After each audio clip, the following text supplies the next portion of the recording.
Selamat pagi Bapak Ibu Jemaat yang terkasih dalam Tuhan kita Yesus Kristus. Kita kembali lagi dalam renungan di pagi hari ini. Dan memulai renungan kita pada pagi hari ini, mari kita bersama bersatu di dalam doa. Kita berdoa. Bapa, kami bersyukur, berterima kasih atas segala kebaikan dan cinta kasih Tuhan yang menyertai perjalanan kehidupan kami hingga di hari ini. Kami boleh mengawali hari kami bersyukur atas cinta kasih dan penyertaan Tuhan yang boleh senantiasa kami rasakan hingga di hari ini. Dan saat ini Tuhan, kami hendak kembali disapa oleh kebenaran firman-Mu.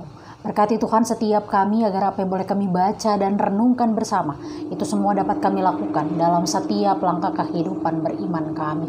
Bersabdalah Tuhan kepada setiap kami, karena kami anak-anak-Mu sedia untuk mendengarkannya. Dalam Kristus Yesus, Tuhan adalah juru selamat kami yang hidup. Kami berdoa dan bersyukur. Amin. Ya, Bapak Ibu Jemaat yang terkasih, bacaan Alkitab kita diambil dari Kisah Para Rasul 16, ayatnya yang ke-32 sampai ayat yang ke-34, yang menyatakan, lalu mereka memberitakan firman Tuhan kepadanya dan kepada semua orang yang ada di rumahnya. Pada jam itu juga kepala penjara itu membawa mereka dan membasuh bilur mereka. Seketika itu juga ia dan keluarganya memberi diri dibaptis. Lalu ia membawa mereka ke rumahnya dan menghidangkan makanan kepada mereka.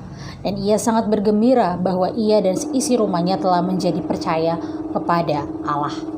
Demikianlah pembacaan Alkitab. Berbahagialah setiap kita yang membaca, merenungkan, dan juga melakukan firman Tuhan dalam setiap langkah kehidupan beriman kita. Haleluya. Ya, Bapak Ibu Jemaat yang dikasihi oleh Tuhan kita Yesus Kristus. Tema kita dalam Sabda Bina Umat pada hari ini adalah seisi rumah percaya Allah atau percaya kepada Allah.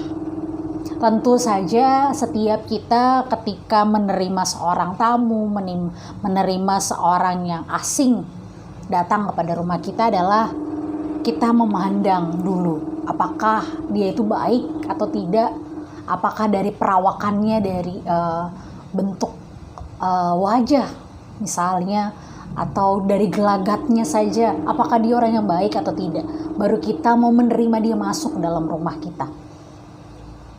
Tentu saja ketika kita melihat bahwa perawakannya, bahwa ada sesuatu yang menjanggal dalam pandangan mata kita, tentu kita tidak akan mengizinkan orang tersebut masuk dalam rumah kita. Nah, begitu juga dengan apa yang dialami oleh kepala penjara di Filipi, bahwa ketika ia tahu tentang Paulus dan juga Silas yang datang ke rumahnya itu, tentu itu semua punya latar belakang. Bagaimana seorang kepala penjara di Filipi ini mau mengajak Paulus dan juga Silas untuk datang ke rumahnya kalau dia tidak merasakan kebaikan dari seorang Paulus dan juga Silas. Apalagi mereka berjumpa di penjara.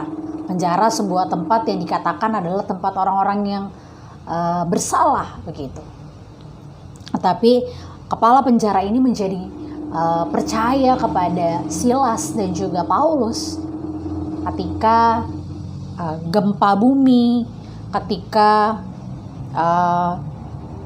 sesuatu terjadi di ayat sebelumnya, bahwa ketika suara nyaring itu, ketika dalam bacaan kita dan renungan kita pada malam hari kemarin, gempa bumi melanda penjara di Filipi ini, dan kemudian Paulus serta Silas tidak kemudian meninggalkan penjara tersebut, tetapi kemudian mau ada bersama-sama dengan kepala penjara tersebut.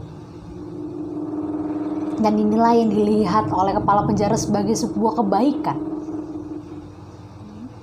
bahwa memang betul bagaimana peristiwa yang seharusnya membuat tawanan itu kabur karena peristiwa ini, tapi justru Paulus dan Silas ada di depan mereka dan menenangkan kepala penjara ini.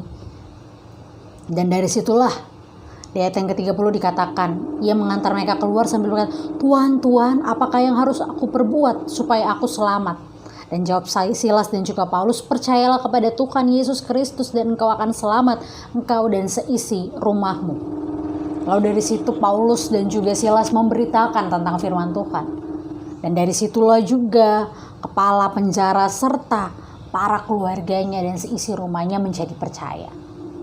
Jadi dari kisah kepercayaan, dari latar belakang bagaimana seorang kepala penjara ini percaya kepada Tuhan. Dia tidak sendiri tetapi juga seisi rumahnya menjadi percaya. Ini mau mengajarkan kita bahwa bagaimana kita mau menerima firman Tuhan.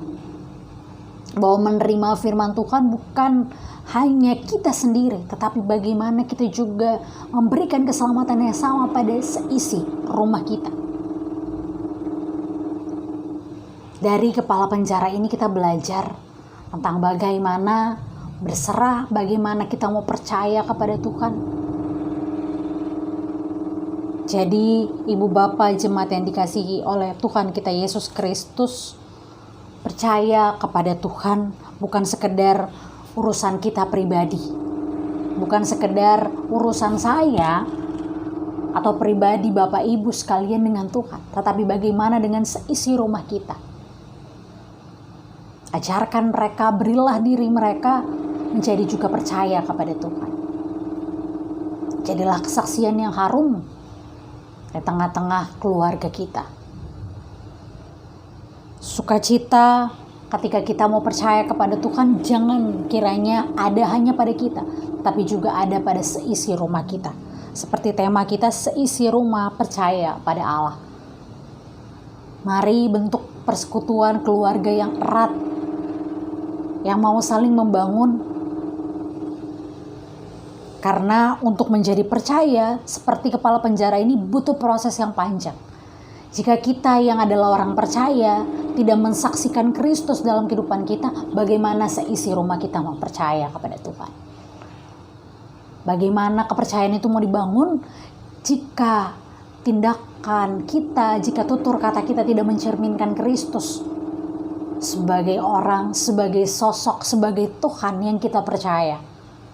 Jadi mari bangun kepercayaan orang-orang di sekitar kita dengan mengsaksikan Kristus, menjadi saksi Kristus dimanapun kita diutus, secara khusus di tengah-tengah keluarga kita. Jadilah keluarga yang saling mengandalkan satu dengan yang lain. Jadilah keluarga yang saling menopang satu dengan yang lain. Bukan menciptakan atau menjadi anggota keluarga yang toksik atau merusak satu dengan yang lain. Dengan kata-kata kita, dengan tutur kata kita. Jadilah berkat secara khusus bagi keluarga kita. Sehingga kita dan seisi rumah kita menjadi percaya kepada Allah. Karena apa yang kita lakukan mempersaksikan Kristus sebagai Tuhan yang kita percaya. Selamat menjadi percaya kepada Tuhan. Utamakan Kristus dalam setiap rumah tangga kita, dalam setiap keluarga kita, untuk menjadikan dia sosok yang kita percaya dan kita sembah. Tuhan Yesus memberkati kita. Amin. Mari kita bersatu di dalam doa. Kita berdoa. Bapa, kami bersyukur, berterima kasih atas kebaikan kemurahan Tuhan dalam kehidupan kami. Kami bersyukur bahwa di hari ini kami boleh bersama belajar bahwa kepercayaan yang kami miliki hendaknya kami persaksikan bagi orang-orang di sekitar kami, secara khusus bagi keluarga dan seisi rumah kami, agar seluruhnya menjadi percaya hanya kepada-Mu. Bantu kami Tuhan, lingkupi kami, tuntun kami selalu dalam melakukan segala kehendak Tuhan dalam setiap langkah kehidupan beriman kami. Kami akan melanjutkan akses kami ke depan Tuhan, tuntun sertai kami selalu. Demi Kristus Yesus Tuhan yang adalah juru selamat kami yang hidup, kami berdoa dan bersyukur. Amin.